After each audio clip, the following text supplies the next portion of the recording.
महाराज जी। राधा वल्लभ शेरवंश महाराज जी, आपके चरणों में कोटि कोटि प्रणाम।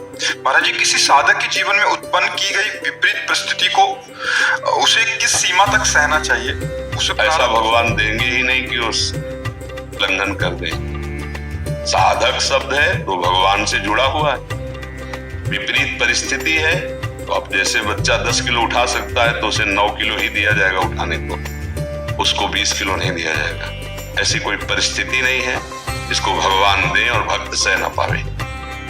अगर चित्त जुड़ा नहीं है तो ये प्रश्न हो सकता है। अगर चित्त जुड़ा है, महाराज जी, जैसे अभी पिछले एकांतिक में आपने एक माता जी को बताया था कि जब कोई भी बाहर व्यक्ति, आपने एक एग्जाम्पल दिया था कि छेड़ता है या कुछ करता है तो आपको उसके अब आपको देखो, अब इसमें पर्सनल बात आ गई। अभी जो प्रश्न चल रहा है सार्वभौम चल रहा है, तभी कहा गया है आरत अधिकारी के अनुसार धर्म का उपदेश। वो एक नौजवान स्त्री है, वो पूछती है कि यदि मैं नौकरी पेशे में आदि में जाती हूँ, कोई हमारे अंदर भाव की दृष्टि रख करके, तो हमारा क्या वहां कर्तव्य बनता है?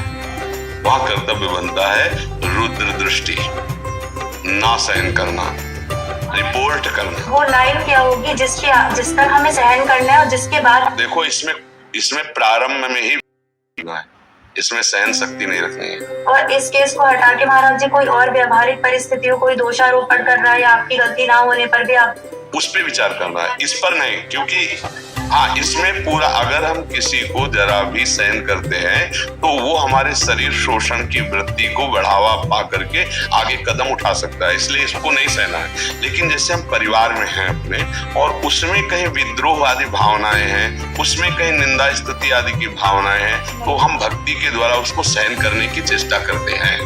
और जब हम सहन करेंगे और वो बढ़ता चला जाएगा तो ईश्वर उसे दंड दे देंगे। भक्ति का सिद्धांत है। उसे प्रारब्ध का भोग ही समझे महाराज जी अपने। विवेक से सह प्रारब्ध का भोग क्या? देखो, पागल आदमी रोड में गाली दे रहा हो तो हम क्या करेंगे? हंस के चल देंगे। कि विवेक नहीं है जो अपने धर्म का पालन न करके आपके साथ असत वार्ता करता है, आपकी विरुद्ध भावनाएं, घर की बात कह रहा हूँ, तो वहां चरित्र दूषण वाला विषय नहीं आएगा। अगर हमें बाहर से कोई या घर में ही कोई हमारे चरित्र पर बात आती तो फिर हम सहन नहीं करेंगे। धर्म है, चरित्र है, राष्ट्र है, इन पर ज्यादा गुंजाइश नहीं रहती, इनमें तत्काल एक्शन लिया जाता है। अगर हम अपने धर्म के लिए चुप रहेंगे तो कल हमारे धर्म का नाश करने के लिए और भी बढ़ जाएगा। हम पहले कदम पर उसको रोकते हैं। अगर हमारी राष्ट्र सीमा में जरा भी वो घुसने की कोशिश करेगा, पहले कदम में मार के गिरा देंगे। अगर हम छोड़ देते हैं तो हमारी राष्ट्र हानि में आ जाएगी। ऐसे ही हमारे चरित्र पर, यदि हमारे शरीर पर कोई ऐसा, तो उसके लिए फिर महाराज जी, तब वहाँ मैं भाव कुछ नहीं होगा कि मेरे लिए और मेरे प्रियजनों की। हाँ, इसमें एक भाव देखना है कि उस समय हम धर्म की रक्षा कर रहे हैं। उस धर्म की रक्षा में हमारे अंदर भगवान है, वही भगवान हमारे अंदर से बैठकर उपदेश दे रहे, वही भगवान आपके अंदर से प्रश्न कराकर उसको सुलझा रहे हैं। तो उसमें मैं कहाँ रहा? जैसे हमारे परिवार का कोई सदस्य हमारे जब चरित्र पर जिसका अधिकार नहीं है और वो गलत दृष्टि रख रहा है, तो यदि हम उसको 1-2 बार प्रार्थना कर देते हैं फिर भी नहीं समझ रहा है, तो दंड ही उपाय होता है ऐसी मनोवृत्ति को रोकने के लिए। अब जैसे घर में पति है, पति के परिवार के जन हैं, कुछ ऐसी बातें हैं जो समस्याएं घर गृहस्थी की होती है, उनको हम सहते हैं। मान लो मेरे अनुकूल पति वस्तुएं नहीं दे पा रहा है तो हम उसको सह जाते हैं कि हमारा प्रारब्ध भोग है। दूसरे हार पहनते हैं, अच्छे वस्त्र पहनते हैं, मेरे पति के पास ऐसी सुविधा नहीं, तो हमको प्यार से मिलकर नमक रोटी हमें जीवन गुजर, हमको प्रार्थना कि उसकी पत्नी वो हार पति ला के दिए। स्थितियों में ऐसे हैं, उनका व्यवहार है और हमारे पूज्य हैं, उनकी भावना ना है, अगर वो निंदा करते तो उनको सहते हैं। जैसे और भी ऐसे बहुत सी परिवार में कलह की जगह है, वहां हम शांत हो जाते हैं। लेकिन चरित्र की जब बात आती तब वहां हमें सावधान होने की जरूरत है और उसमें एक्शन लेने की जरूरत है, जिससे वो अगला कदम ना बढ़ा पावे, जिससे हमारा चरित्र दूषित ना होने पाए। हम चरित्र के विषय में उनको कहा था नहीं, सहन नहीं करना। जैसे धर्म के विषय में, इष्ट के विषय में, राष्ट्र के विषय में, चरित्र के विषय में कोई गुंजाइश नहीं सहन करने की। हम अपने ये नहीं, इसमें नहीं आएगा कि सामने वाला भगवान का अंश है, भगवान है और मैं ऐसा कहती तो मेरी भक्ति बाधा पड़ जाएगी। नहीं, सामने वाला यदि अधर्म आचरण करते हुए आ रहा है तो उसके लिए दंड रूपी पूजा अत्यंत आवश्यक है। यहाँ बात समझना, विवेकवान भक्त बहुत विवेकवान होता है, बिल्कुल निर्भय होता है। जब प्रहलाद जी को पहले सजाया माता ने, गोद में बैठाया हिरण्यकश्यप के, तो प्रहलाद जी पहले गए और साष्टांग दंडवत किए पिताश्री कह करके। बहुत प्यार आया हिरण्यकश्यप को, पूछा बेटा तुम्हें पसंद क्या है? उनका भगवान श्री हरि की श्रवणम कीर्तनम स्मरणम विष्णु पाद सेवनम अर्चनम बंधनम दास्यम सख्यात्म निवेद उठा के पटक दिया। ये किसने सिखाया छोटे से बालक को? दंड देने के लिए वो उतावला हो। प्रहलाद जी ने उसी समय पिताश्री नहीं कहा, क्योंकि अब ये पर बात आ रही ना, ये हमारे जीवन धन हरि से नहीं होता। महापुरुषों की चरण रज के अभिषेक से ऐसी स्थिति, वो बालक इतनी हिरण्यकश्यप कर लिया कि पूरा का बल प्रयोग कर त्रिभुवनपति था। पर कभी प्रहलाद जी को सदमा नहीं हुआ, शोक नहीं हुआ, भय नहीं हुआ, डरे नहीं। जहां धर्म की बात है वहां परम पवित्र मां कैकेयी जी, जब पता चला मेरे लिए कि मुझे चक्रवर्ती सम्राट पद मिले और मेरे प्राण प्रिय राम को 14 वर्ष का वनवास, तो कहा पापिनी आज के बाद कभी तेरा मुख नहीं देखेंगे और कभी मां नहीं कहेंगे। समझ रहे? जहां हमें अपने धर्म के पालन की बात आती है, जहां वहां फिर ये लौकिक धर्मों का स्वभाव हो जाता है। हाँ, धर्मम भजस्व सततम त्यज लोक धर्मान। लोक धर्मों का तब तक हम आदर करते हैं जब तक हमारे महान भागवत धर्म पर आंच नहीं आती। अगर परम धर्म पर आंच आती है तो अपने आप सिद्धांत आ जाता है, त्यज लोक धर्मान। लोक धर्मों का सर्वधर्मान परित्यज्य मामेकम शरणम ब्रज। ये बहुत विवेकवान भक्त होता है, विवेक से चलना है, झगड़ा नहीं करना। लेकिन बचाव पक्ष में भी भगवान ने जितनी बुद्धि दी है उतना हमें समझ। देखो, एक बार एक गुरु जी ने कहा सब में भगवान है बेटा, ऐसी भावना करो सब में भगवान है। ठीक। वो एक दिन जा रहे थे तो एक पागल हाथी था जिसको अंकुश में करके महावत किसी तरह ऊपर बैठा हुआ उसे प्रयासरत था, लेकिन वो अंकुश में नहीं आ रहा था और ये मस्ती से आ रहे थे। गुरुजी ने कहा सब में भगवान है। उन्होंने कहा भैया हट जाओ, हाथी पागल है इस समय, हमारे शासन में नहीं, हट जाइए आप। तो उनका सब में भगवान है।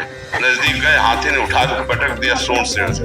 बहुत चोट लगी, लद के गुरुजी के पास। क्या हो गया? क्या हो गया? बोले गुरुजी आपने पिटवा दिया। क्यों? आपने कहा तो सब में भगवान है, तो हमने हाथी में भी भगवान। तो किसी ने रोका नहीं। बोले महावत तो दूर से चिल्ला रहा था कि दूर हटना, हाथी मेरा पागल है, कंट्रोल में नहीं, मारेगा। तो बोले महावत में भगवान नहीं देखा क्या? भगवान महावत में भी तो थे जो रोक रहे थे, आपको मान लेते। ये बात समझना है, भक्त मूर्ख नहीं होता, विवेकवान होता है। उस समय भगवान हमको कैसी प्रेरणा दे रहे हैं। अगर ऐसा लगता है सहन करने से तो सहन कर लेते हैं, अगर लगता है अगला स्टेप इसका ज्यादा दूर का हो जाए तो फिर उसका विरोध करते हैं। महाराज जी, यहाँ चरित्र से तात्पर्य चरित्र के गुणों से है कि जो हमारी सत्यनिष्ठा है उस पर कोई दोषारोपण करे। सुन करके कान में उंगली डाल के हट जाना चाहिए, झगड़ा नहीं करना चाहिए उस समय। जिस संत संभ श्रीपद अपवादा, कहीं सुनीता अस मर्यादा, काटी जीव दास जो बसाई, उन्हें तो श्रवण ले पर आई। दो साधन बताए, यदि आप में दम हो तो उसकी जबान बंद कर दो, ये अपने लोगों के लिए ठीक नहीं। दूसरा बढ़िया है, कान में उंगली डाली राधा राधा। महाराज कुछ भी बोलने पर कोई कहे ऐसा भगवत प्राप्ति हो जाएगी, ऐसे देव के तो मिलेंगे। हाँ, उनको बोलने दीजिए। अपने को और पुष्ट हो रहा है कि नाथ परीक्षा ले लो, मैं आपको छोड़ने वाली नहीं।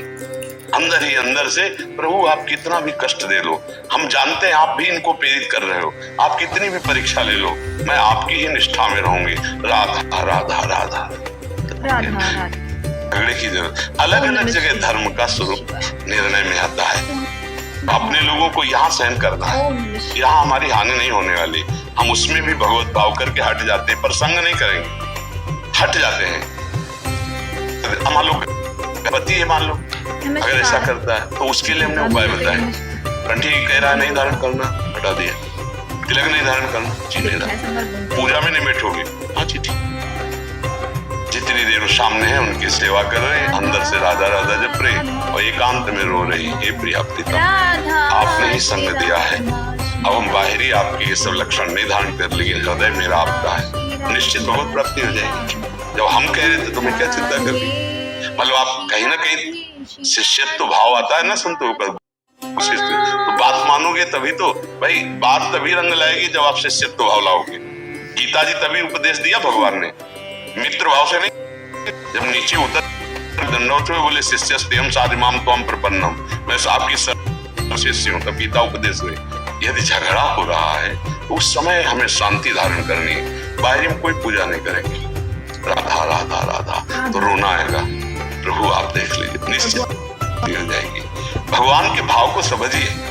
हम अंदर ही अंदर, अगर हमारे घर का माहौल बिगड़ रहा है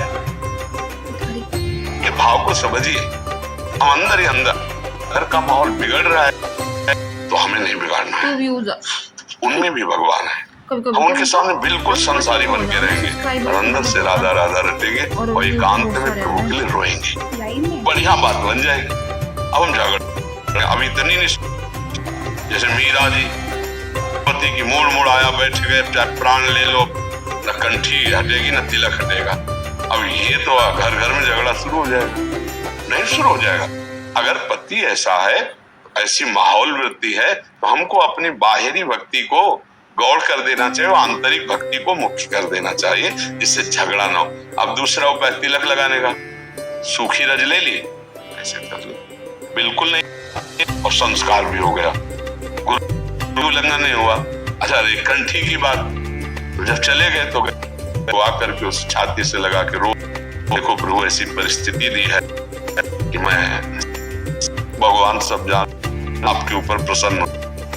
भक्त चतुर होता है, राम ही भजे थे चतुर में। विभीषण जी राज दरबार में रावण की बैठक में महान भक्ति कर ले गए, नहीं कर ले गए। हमको ये चाहिए, ये भक्त ऐसा दिखावा में जहाँ झगड़ा हो रहा तो वो चाहिए। झगड़ा हो, हमें लगता है कि भक्ति मंडन करना सिखाती है, खंडन नहीं। भक्ति एक प्यार है, भक्ति एक समुद्र जो सबको समा लेती है। अगर हम सही ढंग से चलेंगे ना तो सामने वाले का परिवर्तन होगा, पक्का होगा। भक्त का संग करने वाला भक्त है। आप पत्नी है और आप भक्त, वो कितने दिन अब आपके संसर्ग से उसका परिवर्तन, कितने ऐसे अभक्तों के चरित्र आए हैं जो पत्नी के संसर्ग से पत्नी से ज्यादा भगवान के भक्त बन गए। अच्छा कितने उदाहरण आए। एक अंगद जी नाम के महापुरुष हुए हैं, बहुत बड़े भक्त हुए हैं। उनका मजा था, उनको बिल्कुल सी साधु महात्मा भक्ति भगवान मतलब नहीं, 100 का 100 का जब ब्याह की पत्नी बहुत गुरु किए हुए और रात दिन भजन में लगने वाली, देखो भाग्य की बात। देखो जब उस घर में आई तो कहीं ठाकुर सेवा नहीं, कहीं कोई भगवान नाम नहीं, कोई बिल्कुल विलासितापूर्ण जैसे राजाओं के होते हैं भक्ति किया, अंदर का चिंतन करते, रोज संतों की सेवा उनके घर में करी थी और उनके गुरुजी कभी क्या करते थे, कृपा। अब वो सब संत सेवा नहीं, गुरु मिलन नहीं, सब। तो एक दिन उन्होंने एक अपने निजी दासी से अपने मायके भेजा, एक बार गुरुजी के दर हो जाए। पर हमारे पति बिल्कुल नास्तिक, बहुत संभाल करके दासी से कहा जब वो ना हो तो उनको लाना। तो राज दरबार चले गए थे, गुरुजी आए तो चरणों में अभिषेक करके भगवान की तरह पूजा करके उनको आसन पे बैठाल के आप चरणों में बैठी थी और उपदेश वो दे ही रहे थे, इतने में वो आ गए और वो बिल्कुल अश्रद्धालु थे।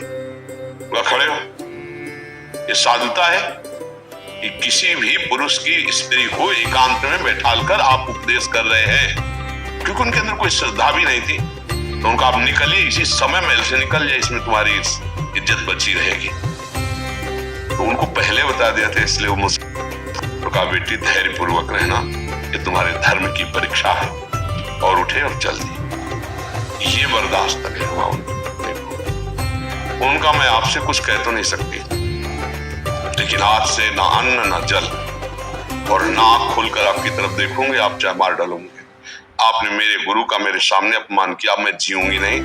अब ऐसे भूखे प्यासे रहकर अपने प्राण त्याग दूंगा। और लेट गई आसन, और वो इतनी सुंदर सुशील स्वभाव की थी कि उनका चित्त आसक्त हो चुका था।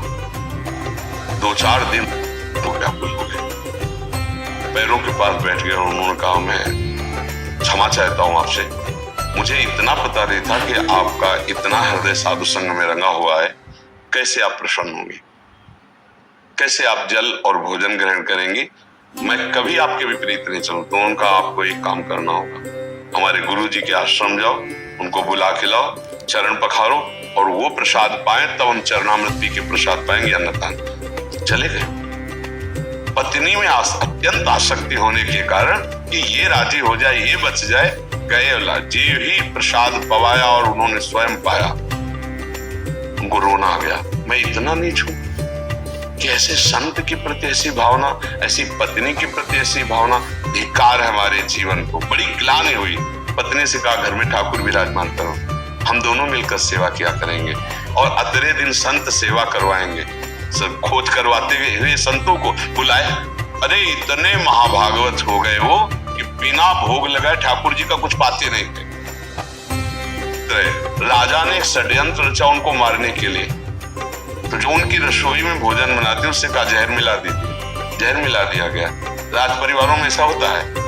उनके सामने थाली गई तो जो रसोई बनाने वाली थी वो निजी जन रखे जाते थे। तो उनकी बहन थी जो वैधव्य को प्राप्त हो गई थी। जब पाने को बैठे तो उन्होंने कहा, उनकी बिटिया थी जो रसोई बनाने वाली थी, कहा हम रोज उसको अपने संग पवाते हैं, आज दिखाई नहीं दे। बोले नहीं, आप पा लीजिए। बोले नहीं, उसको लगा कि जब मेरी बेटी से इतना प्यार हो, मैं छल करके राज आज्ञा से जहर मिला रहे, तो उनका भैया पाना मत, इसमें जहर मिलाया है। उनका क्यों? बोले राज आज्ञा है। अगर मैं जहर नहीं मिलाती तो मेरी गर्दन उतार दी जाती। तो उनका ठाकुर जी को भूख लग गया है। कहा? बोले अब नहीं छोड़ूंगा। ठाकुर जी का भोग लग गया। अब नहीं। वही जो इतने नास्तिक स्वभाव पहला था, उन्होंने पूरा सब